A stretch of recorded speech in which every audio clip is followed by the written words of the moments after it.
നമ്മ പോകാതെ കേസ്. അപ്പം നമ്മുടെ അപ്പം മുറിക്കലാണ്, പെസയുടെ അപ്പം മുറിക്കലാണ്. അപ്പോൾ വീട്ടിലെ ഏറ്റവും മുതിർന്ന ആളാണ് അപ്പം മുറിക്കുക. അതിന് ശേഷം അതിനടുത്ത ആൾക്ക് കൊടുക്കും. പിന്നെ ഏറ്റവും പ്രായം കുറഞ്ഞ ആളായിരിക്കും ഏറ്റവും വന്ന് അവസാനം ഒന്ന് അപ്പം മേടിക്കുന്നത്. അപ്പം പെസയുടെ അപ്പം മുറിയും കാര്യങ്ങളൊക്കെ കഴിഞ്ഞു. അപ്പം നാളെ ഇനി ദുഃഖവെള്ളിയാണ്. അപ്പോൾ രാവിലെ തന്നെ എണീക്കണം.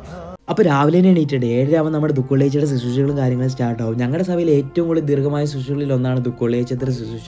അപ്പോൾ നേരെ സ്റ്റാർട്ടായിട്ടുണ്ട്. ഞാൻ ഈ പ്രാവശ്യവും മധുവയ്ക്കകത്ത് കയറിയിട്ടുണ്ട്. നല്ല ആളുണ്ട്. എന്തായാലും വെച്ചാൽ ദുഃഖവെള്ളിയാഴ്ചയ്ക്കൊക്കെ എന്തായാലും നല്ല ആളായിരിക്കും പള്ളിയിൽ. അങ്ങനെ നമ്മുടെ പ്രതീക്ഷണങ്ങളാണ്. പ്രതീക്ഷണങ്ങൾ എന്ന് പറയുമ്പോൾ നമുക്ക് ഒന്നാം പ്രതീക്ഷണമുണ്ട്. അപ്പോൾ പ്രതീക്ഷണം ഉണ്ടായിരുന്നു നല്ല വെയിലും കാര്യങ്ങളൊക്കെയാണ്. അതിനുശേഷം നമുക്ക് കുറേ ശുശ്രൂഷകളുണ്ട്. അപ്പോൾ ഇതിൻ്റെ ഇടയ്ക്ക് തന്നെയാണ് നമ്മുടെ ചുരുക്ക കയ്പുനീരും കാര്യങ്ങളൊക്കെ എടുക്കുന്നത്. അപ്പോൾ അതുണ്ടാക്കാൻ വേണ്ടിയിട്ട് ഞങ്ങൾ ഇടയ്ക്ക് ഇറങ്ങും. അപ്പോൾ നേരെ കയ്പുനീരും കഞ്ഞിയും ഉണ്ടാക്കുന്ന സ്ഥലത്തെല്ലാം ഇടയ്ക്ക് പോയി നോക്കിയിട്ട് നമ്മൾ വീണ്ടും നമ്മുടെ ശുശ്രൂഷ കൊടുക്കും. ഇടയ്ക്ക് അച്ഛൻ ബ്രേക്കും കാര്യങ്ങളൊക്കെ തരാറുണ്ട്.